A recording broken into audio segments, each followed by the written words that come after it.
Paige Whitaker smelled like vanilla and quiet nerves. That was nothing new. What was new was the second scent underneath it, the smell of a secret she was running out of room to hide. No one hides a secret from the Mafia boss who owns the whole city. Not from Everett Sullivan. Paige didn't know it yet, but the moment she'd walked into that clinic, she'd already lost the race. 3 days earlier, she had pulled $1,200 in cash and carried it folded twice to a private clinic on East Oak Street in the Gold Coast. She told herself that cash left no trail. She told herself a lot of things lately. The private elevator chimed. Doors opened onto the 42nd floor of Sullivan Holdings, and the thought moved through her like a cold current. He already knows. Nausea hit her exactly then. She pressed a pale hand to her mouth and leaned her shoulder against the mahogany wall. Just morning sickness, she whispered to herself. Breathe. You can still hide it. She had been a secretary here for 4 years, the one who stayed until 2 or 3 in the morning fixing the numbers that other people got wrong. Nobody knew that fixing sometimes meant quietly untangling transfers that made no sense on paper, moving figures back where they belonged before anyone upstairs noticed the gap. She never asked questions. She just made things whole again, and she had learned young how to make herself small while she did it. Her mother had left when Paige was 16. Telling her she didn't want to raise a child who looked so different from the rest of the family. Paige had learned to endure. Endurance was the only inheritance she'd ever been given. In the bottom drawer of her desk, underneath a layer of peppermint candies, sat a small encrypted drive. It held 3 years of evidence against a former boss who had once mocked her body in front of the entire office. She had never used it for revenge. She kept it the way some people keep a fire extinguisher, hoping never to need it, grateful it was there. She reached her desk just outside the double doors of Everett Sullivan's office and grabbed a peppermint, hoping it would cover the nausea and the fear both. It had been 9 weeks since the charity gala at the Hilton, Chicago. A rival had shoved her into a granite column that night. Everett had appeared like a shadow given weight, and the rival had run before a single word was spoken. Everett took her back to his penthouse afterward. He had looked at her, not through her, at her, and treated every soft curve like something rare. She had left before he woke the next morning. Since then, she had gone back to her oversized cardigans, her lowered eyes, her strictly professional voice. The double doors opened. Everett Sullivan stepped out, and his low voice nearly knocked the pencil cup off her desk. He stood there, 6'3", shoulders wide, white shirt sleeves rolled to show the ink running down his forearm and the thin tattoo circling his throat. His dark eyes moved over her slowly, the cold sweat on her forehead, the shadows under her eyes, the hand resting unconsciously low on her stomach. Are you sick, Paige? His voice was soft. Soft was the most dangerous thing about him. She lied about bad sleep and a strict diet. Everett stepped closer, planting both hands on her desk, leaning in until there was no room left between them. You've been drinking chamomile for 2 weeks. No more iced lattes. You flinch every time garlic drifts up from the kitchen downstairs. And you're hiding inside a sweater built for a family of 4 in a 72-degree office. A flash of real anger crossed his eyes when she kept lying. He turned back into his office, leaving the door open exactly 1 inch, and left her with a warning. I don't like being lied to. It makes me paranoid. And you know what happens to people who make me paranoid. Paige stood there, trembling fingers clutched around the hem of her cardigan. She knew what she had to do. Confirm the test, then disappear from Chicago completely. She had no way of knowing how right her fear had been. On the monitor inside Everett's office, hallway footage was already zoomed in on her pale face, and the hand, pressed protectively to her stomach, had been from the second she stepped off that elevator. At 12:15 that afternoon, Paige slipped out through the glass lobby of Sullivan Holdings. She didn't call a car. She knew every company account was watched. She walked 3 blocks against the wind off Lake Michigan, paid $20 cash for the train, rode north to the Gold Coast, and walked 4 more blocks to a brownstone on East Oak Street. She had no idea that Cole Jenkins's black Mercedes had been trailing her from 2 avenues back, engine quiet as a held breath. Cole reported through his earpiece, flat and even.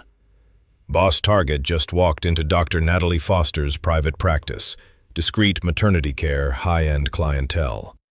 Silence stretched long on the line, only the sound of Everett's breathing. Then his voice came ground down to stone. Lock down the block. Get the doctor's direct line. Now. Inside the clinic, which smelled of lavender and polished wood, Paige handed the receptionist a cash-filled envelope.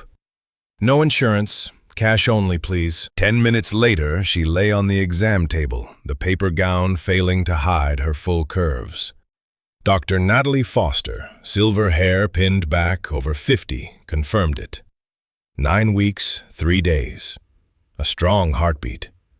Paige's eyes filled, her hands pressed over her face. "Please," she said quietly. "No file.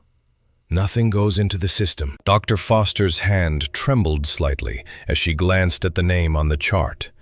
She recognized it instantly. 3 years earlier, she'd been called in the middle of the night to examine an unnamed woman, a special guest of the Sullivan family, and paid enough to guarantee her silence for the rest of her life. The look she gave Paige now wasn't just a doctor's look anymore. When Dr. Foster stepped out, Paige sat up, cradling her stomach, and found her mind drifting to the tiny studio apartment in Pilsen, where she'd lived alone for 7 years. Instant noodles most nights, extra bookkeeping jobs to cover her aunt's medical bills, the only relative who had ever accepted her exactly as she was. The doctor's unlisted phone rang in her office. Everett's voice came through smooth as silk and sharp as a blade. "Dr. Foster, a woman with light brown hair and a trench coat just walked in. Paige Whitaker. She belongs to me. I already know why she's there. Just confirm what I suspect." The doctor broke into a sweat and confessed. 9 weeks. Healthy. Everett exhaled something almost like relief, then gave his orders. "Print the ultrasound. Give her the vitamins. Don't let her know I called. And treat her like she's the most important patient you've ever had." Paige left the clinic with a bag of prenatal vitamins and an ultrasound photo tucked deep in her purse, wrapped in a false sense of safety. She hailed a cab, never noticing the black Mercedes shadowing her the entire length of Michigan Avenue, escorting her straight back to the building she had just tried to escape. On the screen in Everett's office, her cab and the black Mercedes ran side by side in perfect parallel. He sat still in the dark, one finger tapping the desk, waiting for her to walk through the door. "A man secretly tracking your doctor, your route home, your every move, without ever telling you. Is that protection or control? Team protector or team controller? Drop your answer in one word below." At 2:15 that afternoon, the 42nd floor of Sullivan Holdings had gone unnaturally still. No phones, no conversation, not a single employee in sight. Paige stepped off the elevator and found a steaming cup of ginger tea sitting on her keyboard. Everett's voice carried from the open double doors of his office. "Come in, Paige." She walked into the vast office overlooking the Chicago River. He'd shed his vest sleeves rolled high. He sat back in his leather chair, fingers laced together. "How was your lunch appointment?" His calm was more frightening than shouting would have been. She lied about a trip to the bank.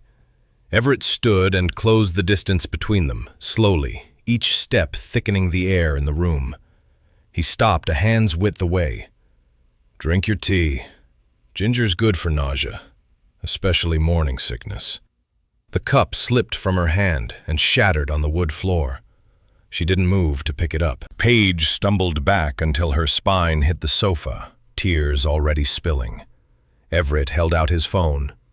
Footage from a camera outside the East Oak Street clinic played across the screen. Her walking in, her walking out. Every detail visible. "You're the best secretary I've ever had," he said. "And a terrible liar. And a fool if you thought you could carry my blood around this city without my knowing." Paige's voice shook. "I wasn't trying to trap you. I'm not the kind of woman you're seen with. I'm just a secretary. I was going to quit and disappear. I swear I would never have bothered you." Paige isn't afraid of Everett in this moment. She's afraid of being seen. A lifetime of being told she was the wrong shape for love taught her that disappearing was safer than being found wanting. Her instinct isn't to fight for a place beside him, it's to remove herself before he can reject her first. That's not weakness. That's a survival strategy built by a 16-year-old girl whose own mother made rejection feel like the natural order of things. Everett reached out and gripped her waist through the cardigan, pulling her against him. He didn't stop at the footage. He flipped his phone and opened a private banking app. A string of $5,000 transfers appeared deposited weekly since the morning after the Hilton Gala into an account that carried a name Paige didn't even know she had. "I started the morning after I left you sleeping, and you ran before I woke up. Did you think I only noticed you when it was convenient?" His voice dropped low. "Don't ever call yourself just a secretary again. You're carrying the next Sullivan heir. I already own the paper on Dr. Foster's building. I own the street you walked down. I own the train line you rode. You're not going anywhere. Not ever." What looks like obsession is underneath a man translating tenderness into the only language he trusts control. Everett has spent his whole adult life equating love with ownership, because ownership is the one thing violence taught him he could actually keep. He isn't trying to frighten Paige, he's terrified of losing something he doesn't yet know how to hold gently. The tragedy and the tenderness are the same impulse, aimed in two different directions at once. He wiped a tear from her cheek with a calloused thumb, his voice turning dangerous and gentle at once. "I'm going to marry you, bring you home, and for the next 7 months, I'm going to make sure nothing in this world ever makes you feel small again." Paige stood frozen in his arms, her heart slamming. For the first time in her life, her softness wasn't being treated as a flaw. It was being declared the most valuable thing owned by the most powerful man in the city. Everett didn't let her go. He only tilted his head, lips close to her ear, and whispered, "Every door you ever thought you could run through, I've already locked it." 3 weeks after a quiet wedding at Chicago City Hall, Everett brought Paige to an old Italian restaurant deep in the West Loop. The kind of place reserved for families inside the organization. The room smelled of garlic and simmered tomato, of cigar smoke that clung to the velvet drapes no matter how many times the staff aired the place out. Candlelight threw long shadows up the brick walls, and somewhere behind the kitchen doors, a radio played an old Sinatra record, low enough that it felt less like music and more like a held breath under everything else. Paige wore a burgundy wrap dress that followed every curve of her frame. A diamond necklace rested against her collarbone. She was beautiful in a way she could no longer hide, and she had stopped trying to. Everett's hand stayed at the small of her back the entire walk to the table, not guiding her, just present, the way a man keeps a hand near something he doesn't trust the room with. She felt the warmth of his palm through the silk and matched her breathing to his footsteps, the old trick she'd used for 4 years to keep her face unreadable in front of powerful men. Tonight, it didn't quite work. Her pulse ticked too fast in her throat. 20 capos and their men sat around the long table. The air was thick with red wine cigar smoke and cold appraisal. Glasses clinked in a slow, uneven rhythm as course after course arrived, and every few minutes Paige caught someone's eyes sliding to her stomach, then away, then back again. Quick assessing glances men in this world gave to anything they hadn't yet decided was a threat or an asset. She kept her spine straight. She had spent 4 years learning how to be invisible in rooms like this. Tonight, for the first time, invisibility wasn't an option, and some small, unfamiliar part of her decided she didn't want it to be. Blake Reynolds, who controlled the docks, mocked her openly, his fork still in his hand, wine red at the corners of his mouth. "Congratulations, boss, though I'll admit it's a surprise." He let his gaze drag over her, slow and deliberate, the kind of look meant to be seen, doing its damage. "We all figured you'd choose someone built for this world. She looks made for staying home, not for surviving it." The table went silent. A few men eased their chairs back, the scrape of wood against old floorboards the only sound left in the room. Somewhere a glass stopped halfway to someone's lips. Paige felt the heat climb her neck, old familiar heat, the exact temperature of every room that had ever measured her and found her wanting. Her hand moved instinctively toward her stomach before she caught it and stilled it flat against the table instead. Everett didn't look at Blake right away. He looked at her first, one beat, just long enough to see her chin lift half an inch, refusing to shrink. And something in his jaw unlocked. He rose slowly, picked up a steak knife, and walked the length of the table with a measured, terrifying calm. His boots the only sound in a room that had gone otherwise still as held water. He stopped behind Blake, gripped his collar, and drove the blade through the silk of Blake's tie, pinning it flat to the wood. The knife's hilt hummed once against the grain and went quiet. "Anyone who looks at my wife with anything less than absolute respect," Everett said, voice cold and even, close enough to Blake's ear that only the nearest men caught the words fully, "answers to me." Blake's throat worked once, around a breath he didn't dare take too deep, the blade a half-inch from the skin of his neck. While the table sat frozen, Owen Parker, the oldest capo at the far end, leaned in and spoke just loud enough for 7 men to hear his voice, gravel rough with age. "That secretary is the one who quietly cleaned up the books after last year's federal audit. If it weren't for her, half this table would be answering to a grand jury right now." Every pair of eyes shifted from contempt to a completely new kind of reckoning. The particular silence of men recalculating who exactly held power in a room they thought they understood. Blake said nothing, but his jaw tightened, and beneath the table his hand curled into a fist against his thigh knuckles, going white around nothing at all. Paige noticed it. She would think of that fist again weeks later in a hospital room full of gun smoke. The drive back to the Gold Coast was silent for the first 10 minutes. Rain had started somewhere over the river, and it beaded sideways across the window in thin gold lines from the streetlights.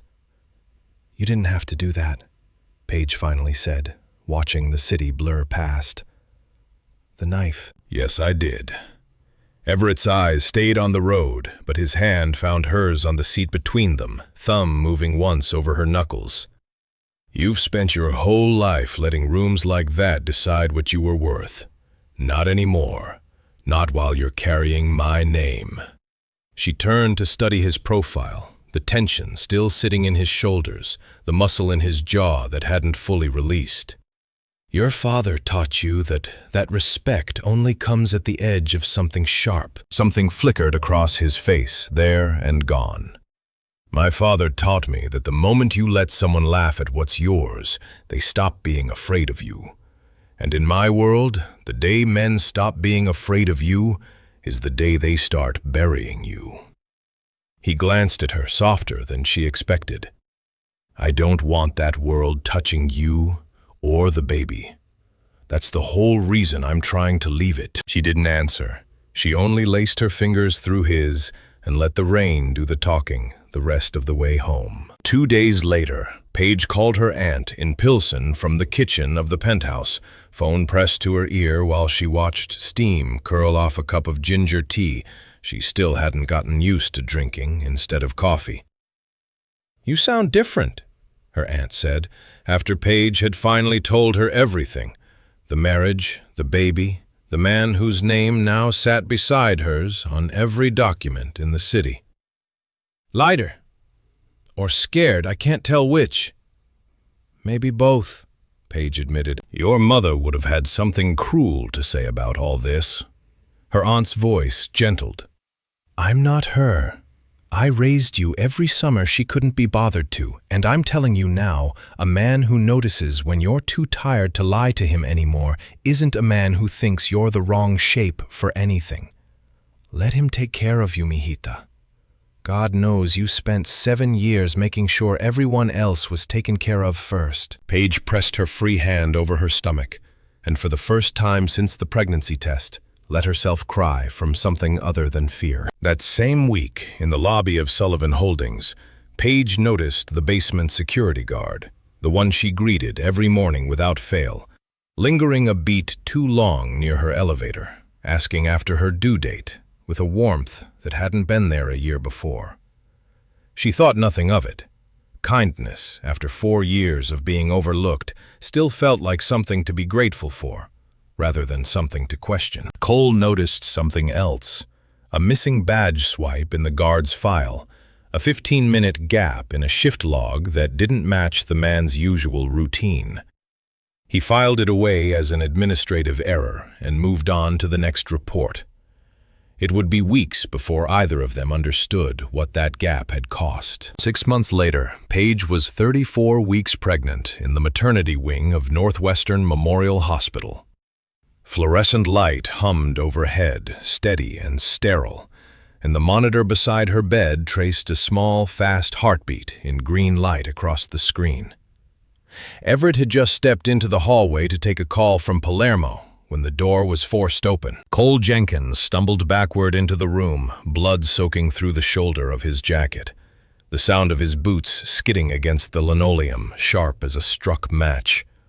4 masked men in tactical gear pushed in behind him.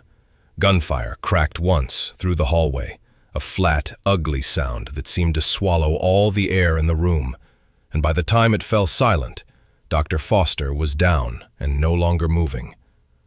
The lead man lunged toward Paige. Take her alive. Boss wants her for leverage. Paige didn't freeze. She grabbed a scalpel from a fallen tray and struck out, stopping the man cold before he reached her. In the half-second of chaos that followed, her eyes caught the watch on a second man's wrist, the same watch worn by the security guard from the Sullivan Building's basement level, the one who had asked so warmly after her due date, the one whose file held a 15-minute gap nobody had thought to question. In this instant, Paige isn't fighting for herself.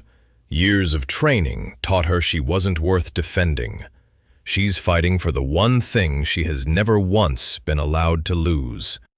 That distinction matters. A woman who couldn't advocate for her own worth for 27 years finds in a single heartbeat the fiercest version of herself, the moment someone else's survival depends on her.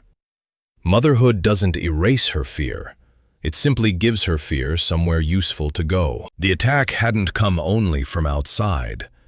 There was a traitor inside, and paid for, she understood in that instant, by someone still sitting comfortably in this city.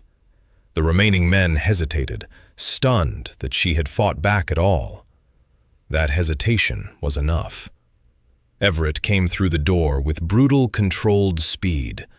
He didn't reach for a gun.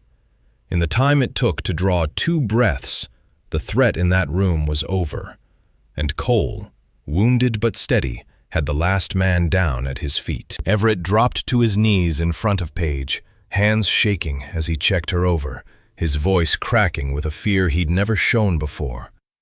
Are you hit? Look at me, Paige.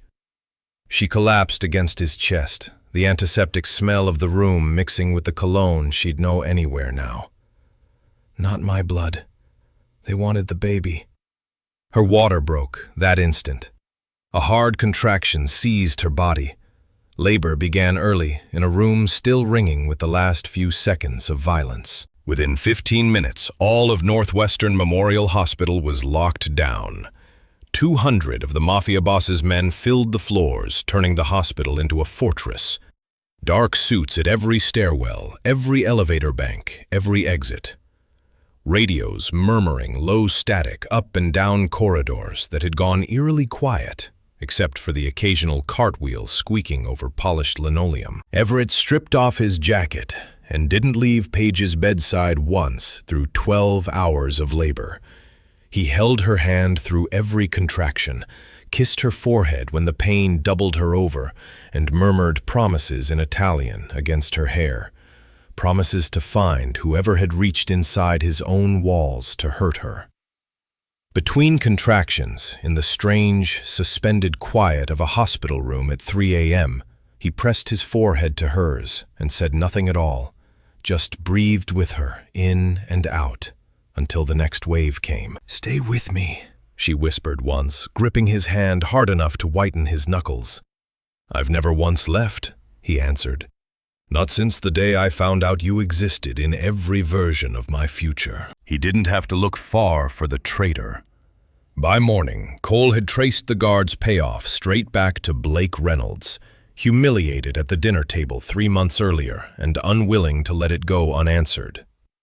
Cole worked through the night from a chair outside Paige's room, laptop balanced on his good knee, cross-referencing the badge gap against a wire transfer that had moved through 3 shell accounts before landing in an offshore account with Blake's late mother's maiden name attached to it.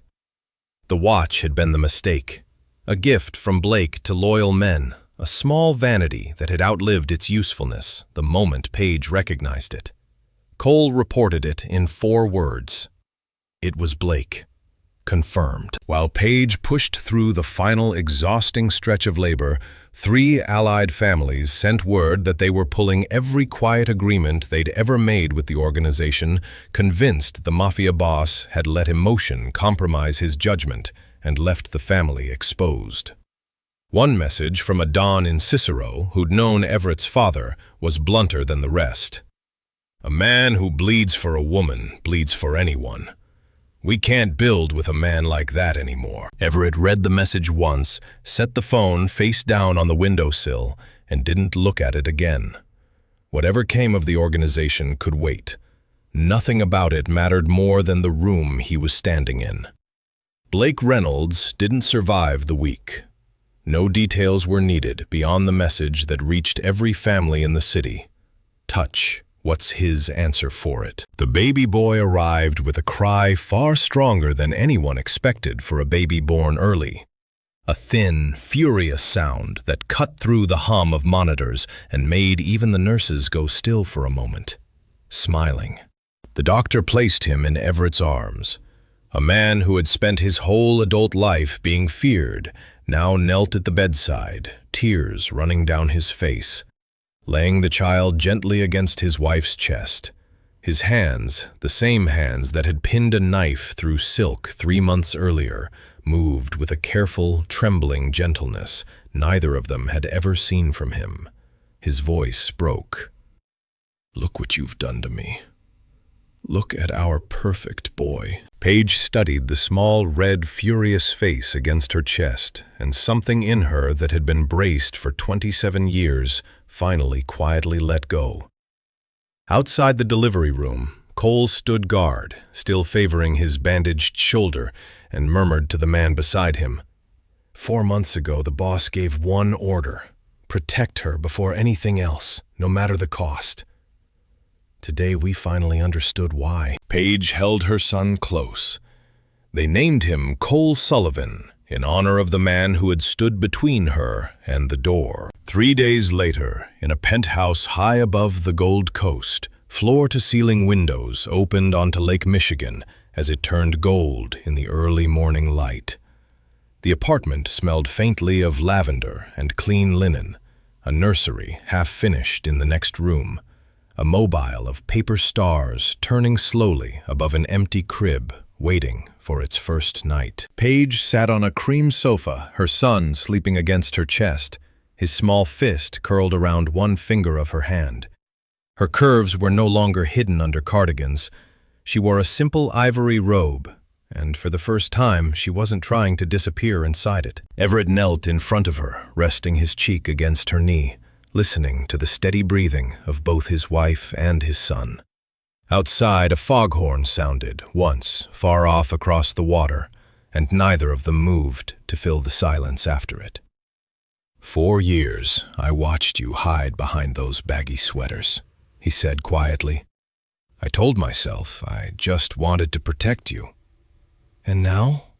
Paige asked, running her fingers slowly through his hair. Now I know I was protecting myself from wanting something I didn't think I deserved to keep. He looked up at her, and for a moment, the most feared man in Chicago looked almost young. My father raised me to believe love and ownership were the same word, said 2 different ways. He never once told my mother he loved her without also reminding her what he could take away. I spent 30 years thinking that was strength. It took watching you fight for our son with a scalpel in your hand to understand it was just fear, wearing a nicer coat. He stood crossed to the wall safe and pulled out a set of documents notarized 2 months before he'd ever learned she was pregnant, the same week he'd woken up alone after the gala and realized he couldn't stop thinking about her. It was the full transfer of the Sullivan family's holdings to any child Paige might one day have, with a clause naming her sole guardian if anything ever happened to him. I did this before I even knew about the baby, before I let myself admit why I was doing it. Paige looked at the papers, then at him. For the first time, she reached up on her own and kissed him, not out of fear, not out of gratitude, but because she wanted to. As for the organization and the families who had pulled away when the Mafia boss chose her over their approval, Everett had already made his answer plain. Within the month, he handed control of the day-to-day operation to a successor he'd been quietly training for 2 years, and stepped back from the life that had defined him. Paige's aunt came the following week, taking 3 buses from Pilsen because she refused on principle to be picked up in what she called a car built for men who think they own the road. She held her great-nephew for an hour without saying a word, then looked up at Everett with the same appraising eyes she'd used to size up every man who'd ever come near her niece. "You'll do," she said finally. "Just don't ever make her small again. She's spent enough of her life being told to take up less room." "No, ma'am," Everett said, and meant it in a way that made even Paige's aunt's guarded face soften. That night, once their son was asleep, Everett sat beside the bed and told her something he had never said aloud to another living soul. He confesses now, not before, because safety changed what he could afford to feel. A man who has spent his life anticipating threats can't examine his own heart while still bracing for the next one. Only once Paige and the baby were truly out of danger did Everett have room to face the real fear underneath all his control. Not that he'd lose the empire, but that he'd lose the one person who let him remember what being human felt like. After the gala at the Hilton, I had already been planning to walk away from that world within 2 years. The only reason I kept delaying it was that I couldn't imagine doing it without you. You were never a weakness, he told her. You're the reason I still wanted a life worth stepping into. Paige stayed quiet for a long moment. Then she placed her hand flat over his heart and said softly, "Then don't you ever let go of that." They sat together by the window and watched the sunrise spread across Lake Michigan, the light climbing slowly over the water until it touched the edge of the crib in the next room and the small sleeping shape inside it. This story reminds us that being overlooked for years doesn't mean you were ever small. It means the room hadn't caught up to what you were carrying. Paige spent 7 years alone in a Pilsen studio, believing quiet endurance was the best she could hope for. A lot of us know that feeling.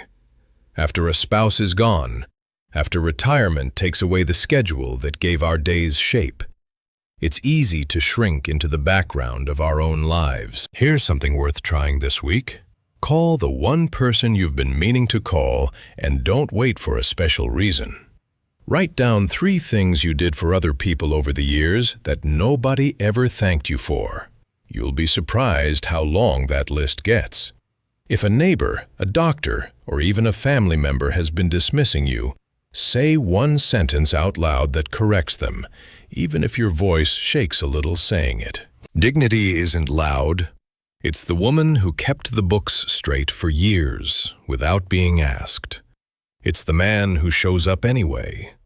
Nobody gets to decide your worth for you, not even you, on your hardest days. What did you think of Paige's transformation from the woman hiding in oversized sweaters to the woman who became the heart of a family?